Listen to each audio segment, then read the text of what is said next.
কান্না থামছেই না কোটা আন্দোলনে নিহত সাভারের শাইখ আসহাবুল ইয়ামিনের পরিবারের। দুনিয়া ও আখিরাত উভয় বিচারে সন্তানকে শহীদ বলে বিশ্বাস করেন ইয়ামিনের বাবা। সেই বিশ্বাসে গোসল ও কাফন ছাড়াই দাফন করেছেন কলিজার টুকরাকে।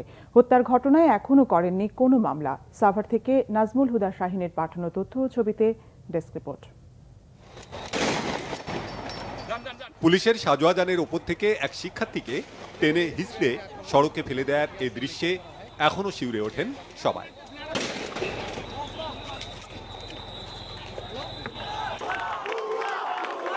ঘটনা 18 জুলাইয়ের। কোটা সংস্কারের দাবিতে আন্দোলন তখন তুঙ্গে। ছাত্রদের দমাতে চরমভাবে চড়াও পুলিশ। সাভারের পাকিজা মডেল মসজিদের কাছে পুলিশ যাকে তাদের সাজোয়াজান থেকে ফেলে দেয় তার নাম শাইখ আসহাবুল ইয়ামিন। তিনি রাজধানীর Mirpur military institute of science and technology MIST এর কম্পিউটার বিজ্ঞান ও প্রকৌশল বিভাগের 4র্থ বর্ষের শিক্ষার্থী। বাসা সাভারের ব্যাংকটাউন আবাসিক এলাকায়। ইয়ামিনের বাবা মোহাম্মদ মহিউদ্দিন ছেলে হত্যার বিচার চান আল্লাহর কাছে। আমি ধরে নিয়েছি যে এটা হয়তো আল্লাহর ফাইসালা, এই জন্য আমাদের সান্ত্বনা খুঁজি ওখানে, বিচার দিব হচ্ছে আল্লাহর কাছে। সুতরাং আমরা এইটা নিয়ে অরিড হয়নি, যার জন্য আমি পোস্টমর্টমে যাই নাই। হ্যাঁ, আর আমরা এখনও বলতেছি যে যদি তাদের বিচার কোনো কর্তৃপক্ষ করে, সরকারি বা বেসরকারি বা ইন্টারন্যাশনাল কোনো করে, তারা করুক। কারণ এখন তো ডিজিটাল আইনে সব ছবিই এখন হচ্ছে এভিডেন্স হিসাবে অ্যাকসেপ্টেবল। তো আমার তো কোনো দরকার নাই, আমার তো কোথাও যাইতে হবে না। হ্যাঁ, এটা একটা দৃষ্টান্ত যে এই ধরনের অন্যায় করলে তাদেরকে শাস্তি দেশীয় আইনে পাইতো, ইন্টারন্যাশনাল পাইতো, সেটা করুক।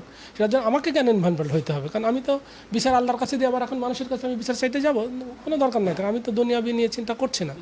ইয়ামিনের বাবার অভিযোগ, ছেলে পুলিশের হাতে নির্মমভাবে নিহত হওয়ার পর পুলিশ তাদের রাজনৈতিক সংশ্লিষ্টতা খোঁজার চেষ্টা করেছে, কিন্তু তিনি ও তার পরিবারের কেউ কোনো রাজনীতিতে যুক্ত নন।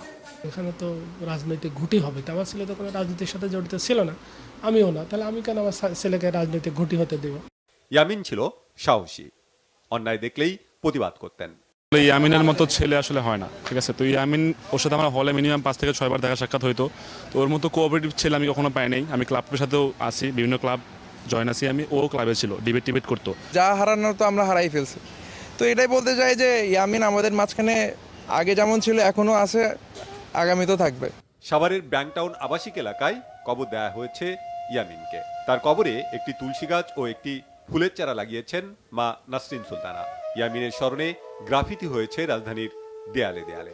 অন্যায়ের বিরুদ্ধে লড়তে গণমানুষের স্মৃতিতে সাহস ও প্রেরণার উৎস হয়ে বেঁচে থাকবে Yamin. Bangla vision news desk.